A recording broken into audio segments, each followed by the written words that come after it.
এমন 6টি কারণ রয়েছে যে 6টি কারণে আমাদের দোয়া আল্লাহ তাআলার কাছে ফেরেশতারা নিয়ে যান না।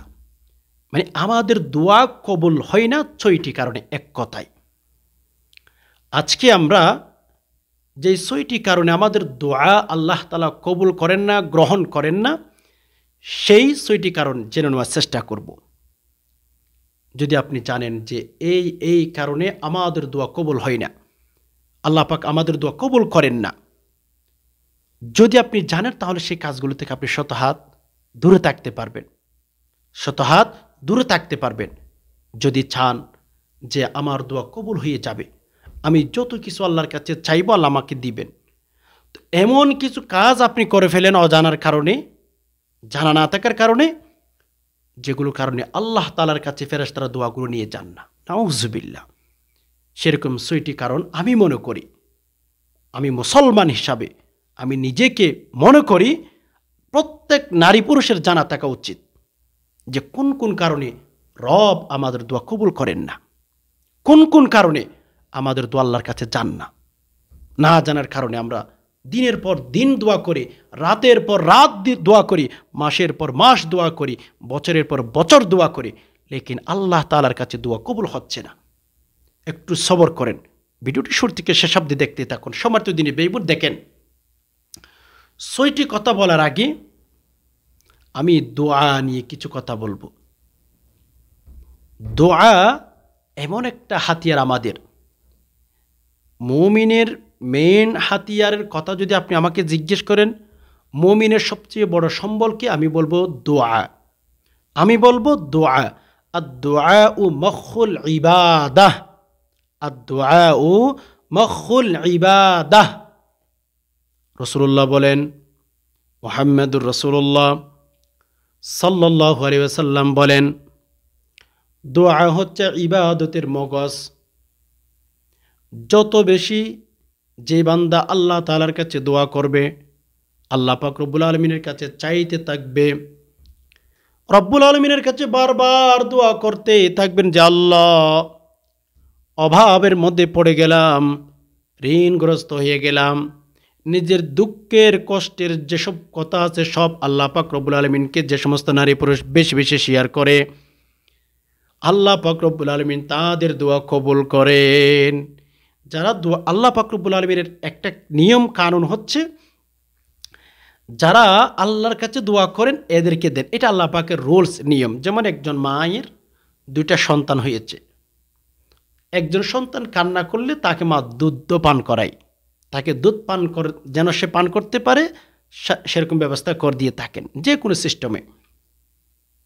মা মনে করে সন্তান যখন কান্না করে, মা মনে করে হ্যাঁ আমার বাবুর খিদা লেগেছে, আমার বাবুর খিদা লেগেছে, এজন্য সন্তান যে কান্না করে সে দুধ পায়, খাবার পায়। তেমনিভাবে আমাদের রব তো এমন একজন রব, আমরা যখন দোয়া করি, আমরা যখন আল্লাহ তাআলার কাছে মেসেজ দিয়ে থাকি, আল্লাহ বলেন ঠিক আছে বান্দা, তোর এই জিনিসটা এত প্রয়োজন, আমি আল্লাহ তোর স্বপ্নটা পূরণ করে দিলাম। এজন্য চাইতে থাকেন, দোয়া করতে থাকেন, রব্বুল আলামিন এমন এমন জায়গা থেকে আপনার চাহিদাগুলো, আপনার মনের আশাগুলো পূরণ করে দিবেন, আপনি কখনো চিন্তাও করতে পারবেন না। দোয়া করতেই থাকবেন। তো যাই হোক, তবে আমরা দিনের পর দিন দোয়া করি, ঘন্টার পর ঘন্টা দোয়া করি, সব কদরে দোয়া করি, সব বরাতে দোয়া করি, এরপরই আমাদের দোয়া কবুল হয় না। 6টি কারণে আপনার দোয়া আল্লাহ তাআলা কবুল করতে চান না। নাউজুবিল্লাহ। এজন্য আসুন আমরা এক একটা করে জেনে নেওয়ার চেষ্টা করি। 1 নাম্বার, 6টি কারণ থেকে 1 নাম্বার, আমাদের যে কারণে দোয়া কবুল হচ্ছে না, আল্লাহ আমাদের দোয়া কবুল করতেছে না, অমনোযোগী হয়ে দোয়া করা। আপনি আমি দোয়া করছি, আল্লাহ আমার টাকা লাগবে, আল্লাহ আমি বিপদে পড়ে গেলাম, আল্লাহ আমি অনেক অনেক অসুস্থ হয়ে গেলাম, এভাবে দোয়া করছি, কিন্তু অমনোযোগী, আপনি মন দিয়ে দোয়া করতেছেন না।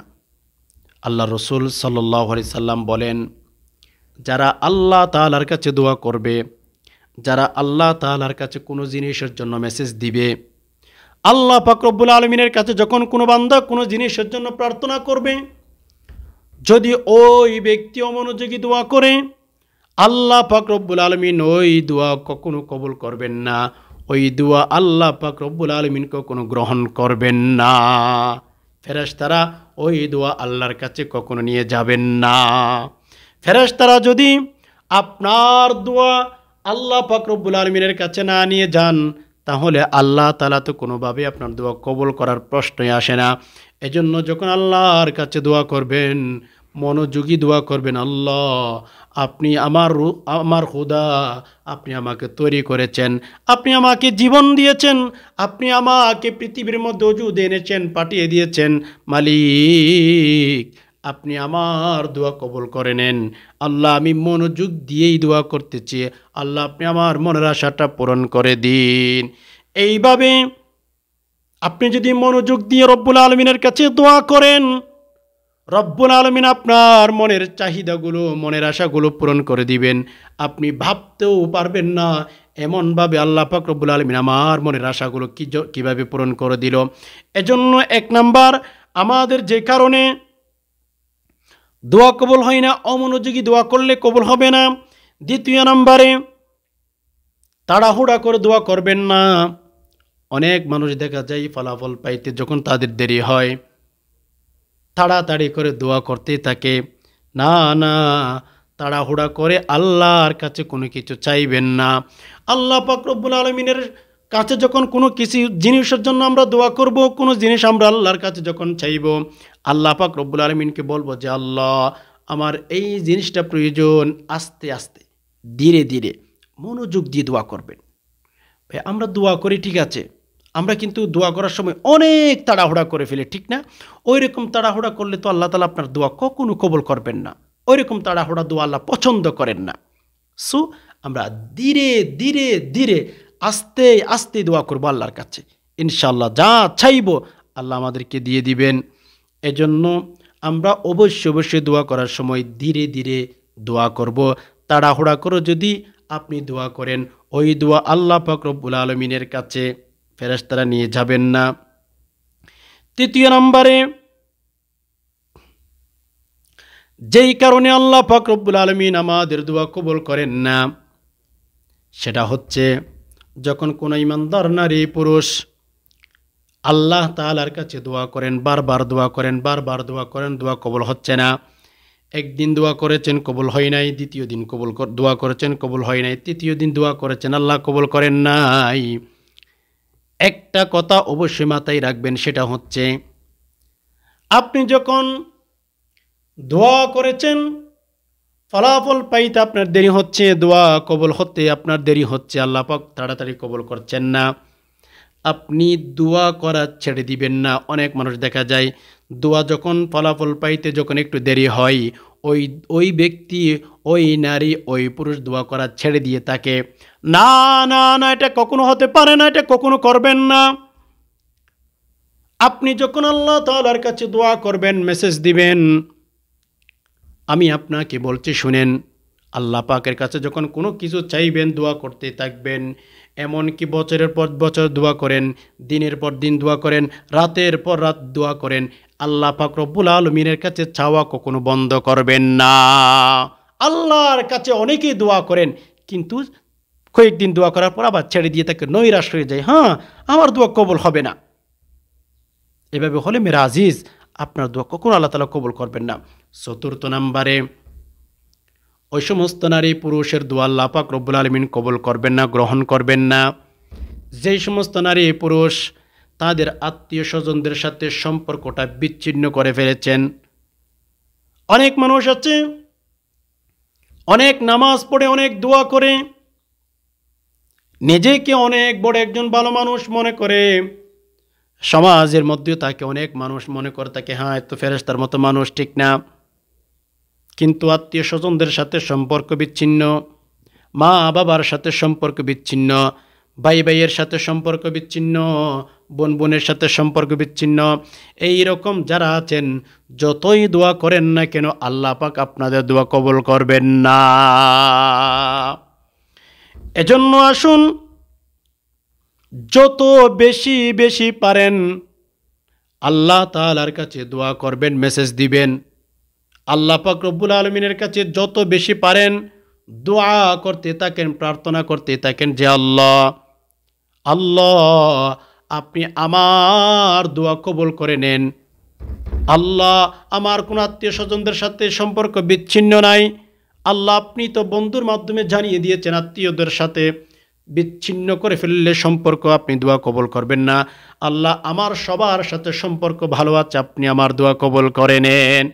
রাসূলুল্লাহ সাল্লাল্লাহু আলাইহি সাল্লাম বলেন, লা ইয়াদখুলুল জান্নাতা কাতি', আত্মীয়দের সাথে সম্পর্ক যারা বিচ্ছিন্ন করে ফেলে এরা জান্নাতে যাবে না। লা ইয়াদখুলুল জান্নাতা কাতি', নাউযুবিল্লাহ বলুন। লা ইয়াদখুলুল জান্নাতা কাতি', যারা আত্মীয় স্বজনদের সাথে সম্পর্কটা বিচ্ছিন্ন করে ফেলবে আল্লাহ তাআলা তাদেরকে জান্নাতের ভেতর ঢোকার অনুমতি দিবেন না, এরা জান্নাতে যেতে পারবে না। এর জন্য নবীর কথাও হচ্ছে সেটি, যাদের আত্মীয় স্বজনদের সাথে সম্পর্ক বিচ্ছিন্ন হয়ে গেছে আপনাদের দোয়া কখনো আল্লাহ পাক রব্বুল আলামিন কবুল করবেন না। আপনি বলবেন যে হুজুর অনেক আগেই তো আমাদের সম্পর্কটা বিচ্ছিন্ন হয়ে গেছে, এখন আমি কি করতে পারি? আমি কি এখন সম্পর্কটা ঠিক করে ফেললে আল্লাহ আমার দোয়া কবুল করবেন? হ্যাঁ, আপনি ভুলে না বুঝে সম্পর্ক বিচ্ছিন্ন করেছিলেন, কিন্তু এখন যেহেতু বুঝেছেন এখন থেকে আবার সম্পর্ক জোড়া লাগান, ইনশাল্লাহ দোয়া কবুল হয়ে যাবে।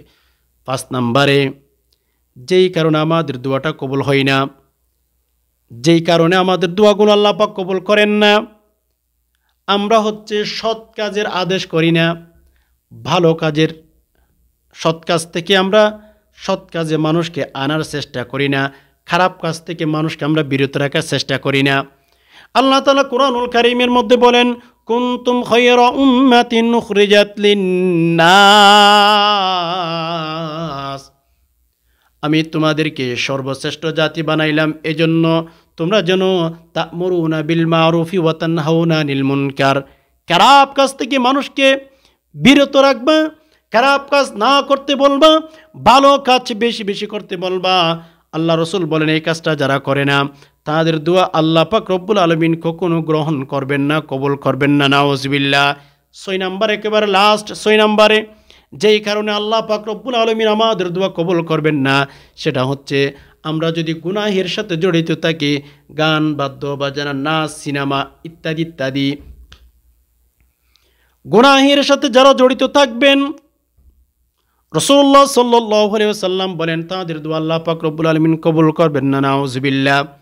এজন্য ভাই গুনাহ থেকে শত হাত আমাদের দূরে থাকতে হবে, আমরা কখনো গুনাহের সাথে জড়িত থাকব না। যদি গুনাহের সাথে জড়িত থাকি আল্লাহ পাক রব্বুল আলামিন আমাদের দোয়া কখনো কবুল করবেন না। আমরা অনেক ভাই বোন আছি, আমাদের সমাজে অনেক মানুষ বসবাস করে এই 6টি কাজ কিন্তু কন্টিনিউ করে, নাউযুবিল্লাহ। আপনি যতই দোয়া করেন না কেন এই 6টি কাজ যদি করে থাকেন আপনার দোয়া আল্লাহ পাক রব্বুল আলামিন কখনো কবুল করবেন না। আপনার দোয়া ফেরেশতারা আল্লাহ পাকের কাছে নিয়ে যাবেন না, আপনার দোয়া আপনার মাথার উপরে থেকে যাবে, নাউযুবিল্লাহ। এজন্য আসুন আমরা আল্লাহর কাছে এখনই তাওবা করে ফেলি, মালিক আমরা এই 6টি কাজ কখনো করব না। আল্লাহ আপনি আমাদেরকে সেই তৌফিক দান করুন, আমিন।